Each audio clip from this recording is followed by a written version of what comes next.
Hey, Stephen Taylor Veach here with hashtag dining behind the mask, hashtag restaurant 20, and of course, hashtag coping with COVID.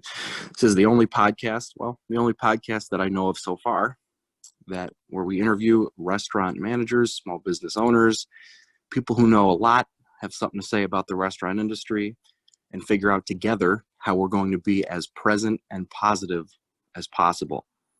You know, it's an interesting time and place that we live in right now, where something that many people did all the time, go out to restaurants. Some people did it more so than others, but something that, before March 15th or whenever it was, you probably took for granted.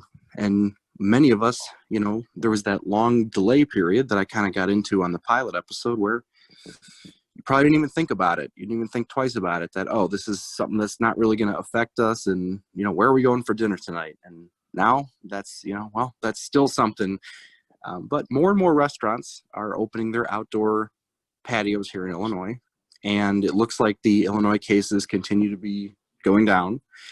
So some restaurants are preparing to reopen around July 1st. So we'll see. But even still, there's a new challenge of, will people go? Even with outdoor dining, I've seen, there's mixed results in terms of the numbers. Will people be comfortable? Your listeners out there, as you share this, be sure to comment as well and let me know, are you comfortable? Joining me today is my longtime friend and former coworker, Amanda, and she has significant experience in the hospitality industry. And we're just going to have a quick conversation today. So Amanda, go ahead and tell everybody a little bit about yourself, and we'll get into it. Hi, hello everyone. I'm Amanda. I have a college degree in hospitality management, as well as working in a few name brand Brazilian steakhouses, the bigger guys, I guess you could say. And that's about it. I've worked with all different positions within them, and it's very fun. Mm-hmm. Yeah, you've seen sort of both the front of the house, back of the house, as well as, and one of the things I really want to capture on here is sort of and this is something I'm very interested in, as a hobby. I've done a ton of, informal marketing, advertising, and it's a very interesting conversation, Amanda, about how are restaurants going to, because the number one way, and I know this is something you're really creative with, I've seen some of your marketing work, but the number one way that restaurants are marketing right now for their outdoor dining is simply social media. Now, that being said, I don't watch TV, so I'm not really sure, but I see a ton of taking pictures of their patio. It doesn't even have to be professional pictures.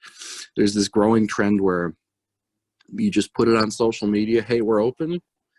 And Yes. That seems to be the main way. Now, some restaurants, such as restaurants in a central business district area, like downtown Aurora, downtown Naperville, they're going to get some free advertising from the city, releasing media such as, here are the restaurants you can do open air dining. But not all of them were ready right away. Not all of them are part of that central business district. So, for example, certainly the Brazilian steakhouses I've been talking about were outside of that example. But there's also been other restaurants, such as Bavarian Lodge is one of my favorite restaurants of all time, just announced they're open. So definitely go check them out. Maybe I can have one of their owners on the podcast. I'll definitely reach out to them. But they put a picture of their patio. It looks great. They put it on social media, and that's going to be their primary marketing, as far as I know. So the key thing, though, is I think that the social media works so well with the outdoor dining because it's very eye-catching when you see a patio and it's outside and you're scrolling through your feed and you've got a ton of those I call them potentially unwanted products being advertised about, masks that aren't really, they show that make it look like people are testing those masks. The guy's lighting a match and blowing, and oh look, our mask is the best. You have those copper keys that say kills coronavirus on contact, which is a misleading statement. It just doesn't live very well on copper, but it does not kill it on contact. And you keep scrolling, you see your friends posting updates and stuff, and then you see, oh wow, is that a restaurant? Is that oh what is that? Oh, that's one of my favorite restaurants. They're finally open for outdoor dining. So it's very eye-catching. So I think it works among all the other, normal stuff and nonsense that's on social media these days. No offense to anybody who loves nonsense on social media, but the interesting thing though is, how are we going to transition to when we open the indoor dining? Because that, I think, is going to require more, because people are going to be more hesitant about it. And let me just ask you, like, have you done any outdoor dining yourself, Amanda? Yes, I have. We did go out to an Italian restaurant out in Elmhurst, I think it was. Okay. Which was, and I know it's kind of weird to say this, but it felt weird to be normal. The guests didn't have the masks, but the servers did, the management did, but being a guest, you had the option to have it or not. And we decided, since we were so far away from everybody, we didn't wear the mask. And it was just how 2 months, 3 months from now can actually change your mentality. Mm-hmm. Yeah, absolutely. I kind of felt the same way. I've done the Brazilian steakhouse. I've done Maggiano's. That was a really interesting experience. I actually did that one twice. I'm curious to try. It's funny. There's something in me that really wants to try Morton's steakhouse. They have a very small. I've been there once. I'll be honest. I wasn't. It was good, but it wasn't like great. But there's something about it. Like I really want to try it outside. But I've done a couple other too. I went to a local Mexican restaurant in Yorkville. I've done several of them now, and I definitely think that it's a huge step up from the curbside.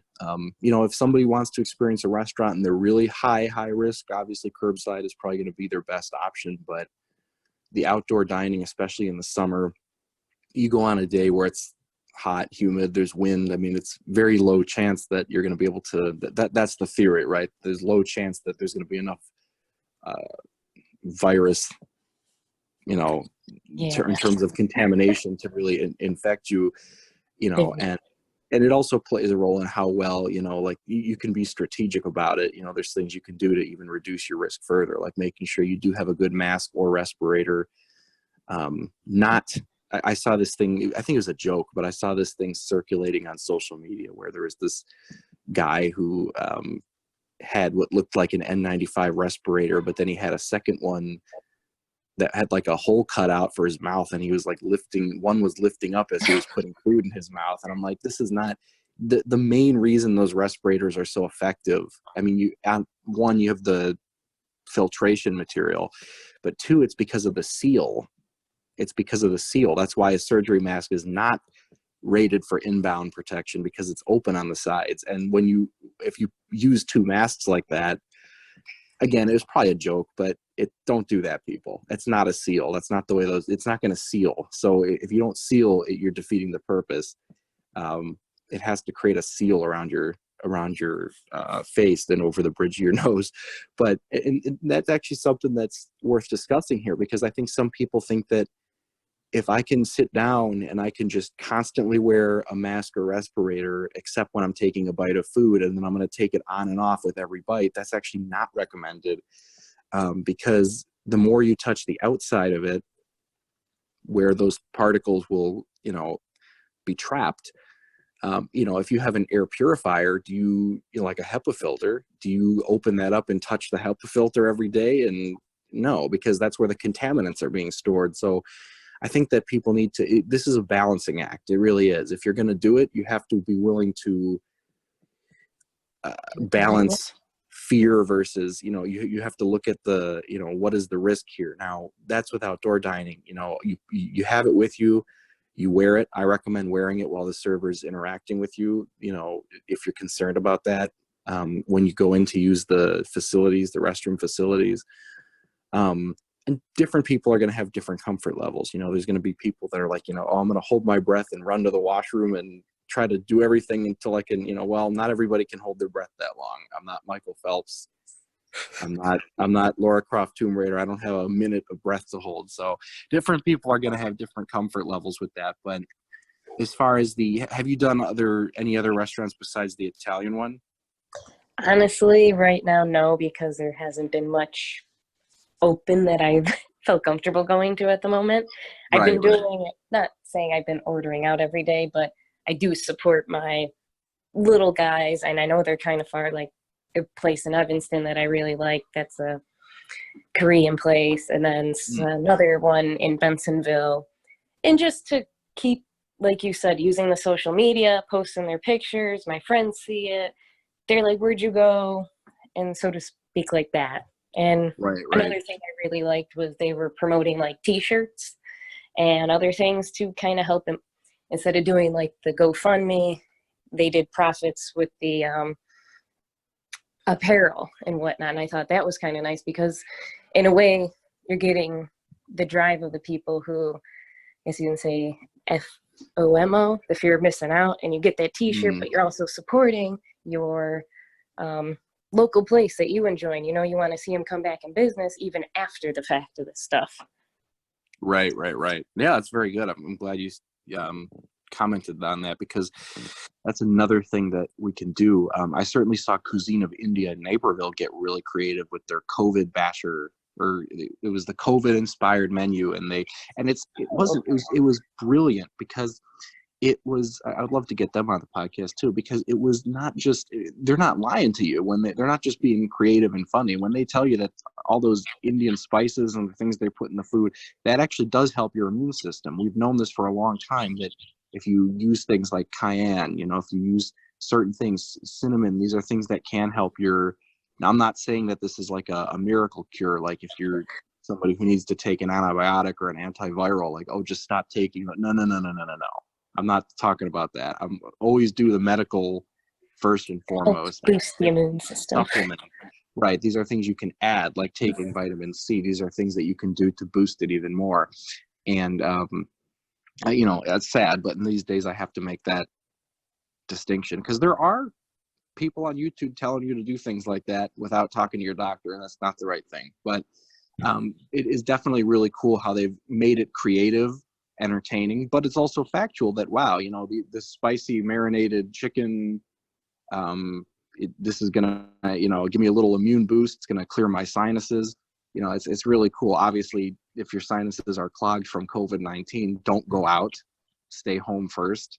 But if you are healthy and you want to, you're not going to infect everybody, then go ahead and give yourself a little extra COVID immunity with, and it's just a creative way to do that. I think businesses that adapt, obviously my heart goes out to all the businesses, whether they can or can't adapt, but the more that you can, it's kind of like Darwinism, right? The more that we can grow in and figure this out. And my next question is, and this is, for example, a restaurant, I did a podcast with Brazil Express, and they're going to be offering an outdoor and an indoor option simultaneously.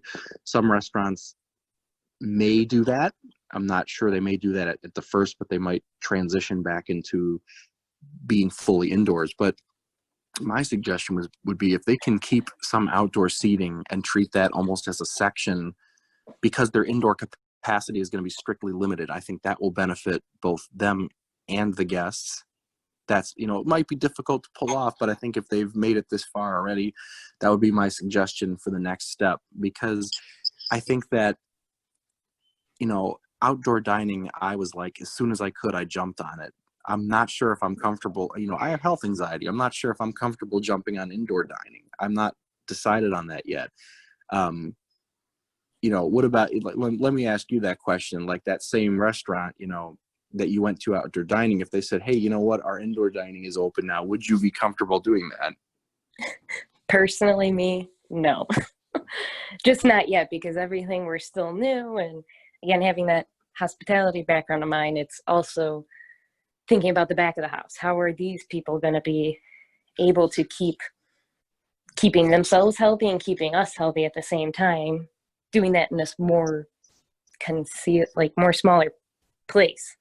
Right. So I feel just the outdoor venue, you have the fresh air, you can do spacing to as much as you can, whatever the city allows. But I just say the outdoor dining is probably the best bet right now. But like you said, everybody has their different views and whatnot, and only certain restaurants can do certain things. Mm-hmm.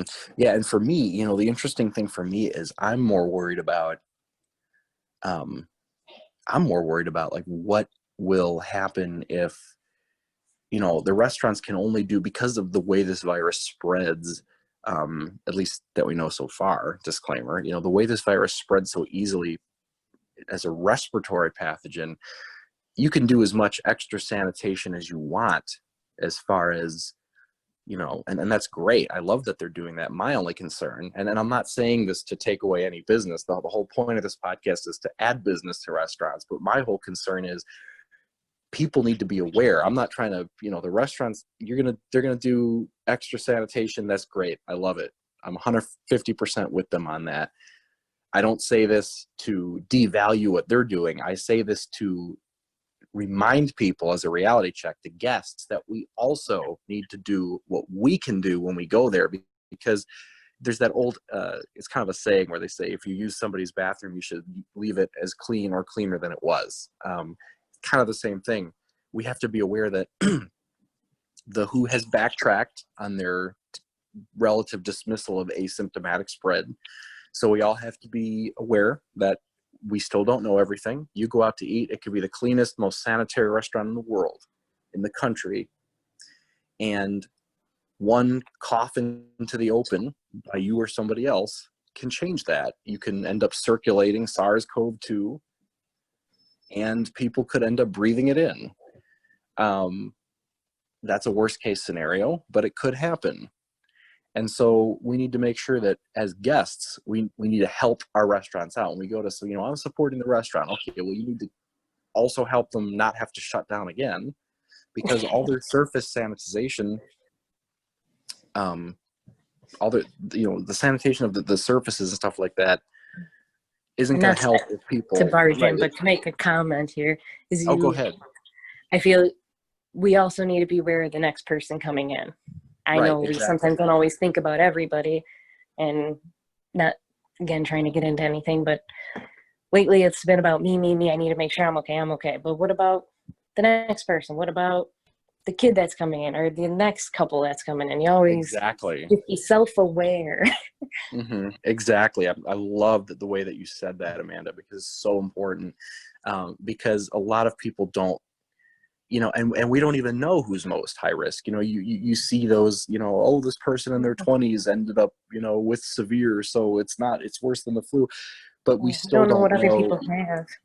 Right. And we don't know, there's new studies coming out showing blood type, could play a factor in that. And we can't make the assumption that we have to think about everybody. We're all in this together, whether we like it, realize it, or not. And so, extra sanitization of surfaces, keeping a really clean restaurant environment are all great things that the restaurants are going to do to help you, but you also need to help you, in the sense of, if we want to keep our Illinois numbers low, especially with indoor dining, my biggest takeaway to patrons is, hey, if you think that there's a chance you've been exposed, even if you're not going to, do a full lockdown on yourself, don't do indoor dining if that might be a variable, because 6 feet between tables is probably not going to be enough to, and that's the thing. If you cough, we need to be by the book, in your elbow. We need to, not be taking anything for granted as far as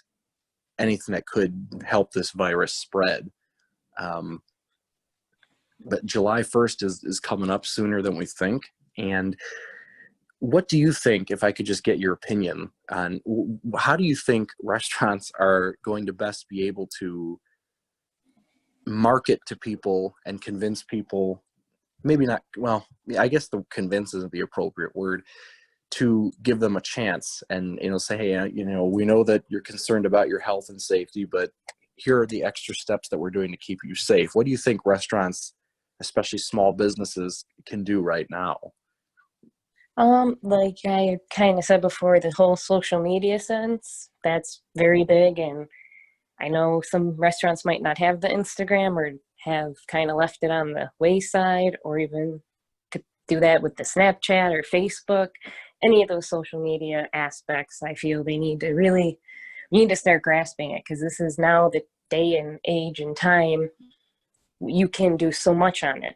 And you don't have to, like in your other podcast, I forgot her name, from Brazil Express, but she said it's expensive. And I've seen these numbers before working in that management position. They're expensive marketing. And if you can, and if restaurants can work together, even as a community, like you said, like Rosemont, the Village of Rosemont, they're promoting all their little restaurants. And I follow Rosemont. I don't follow every single restaurant. And I see they're putting people outside. They're doing videos on the daily. And I know it might seem exhausting to them, because I've been there. I've had to take pictures every day. But you know what? It'll show that they're there, they're ready. And by also maybe even taking like an example. Hey, this is what we're doing today to promote our one thing, what we do to help clean. Or a different day, do another thing. And I mean, you're all doing these every day, but just focus on one a day or one a week. But I definitely think the whole social media sense needs to be grasped and understood. And I know some people aren't very good at it, but we're in this, like you said, together. Ask the neighbor restaurant, ask this, ask that, because you're there to get people back in the community, get the, so to speak, money sense up, because some of these restaurants now are going to have to be paying for a little bit extra stuff now that their capacity is down. All the extra employees that might need a mask, all the gloves, all the sanitation stuff. So by, I guess, hoping to promote your stuff on the online sense will bring in people, because I know it's definitely making me jealous. I want to go out and go hang out on the Riverwalk in Naperville and downtown Chicago once everything seems pretty outside, I guess you could say. I'm still not ready to go in yet.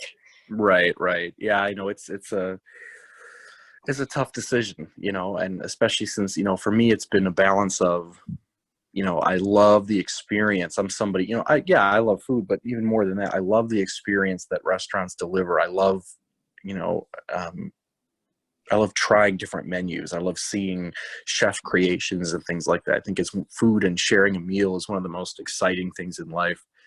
That's why I chose it as my career.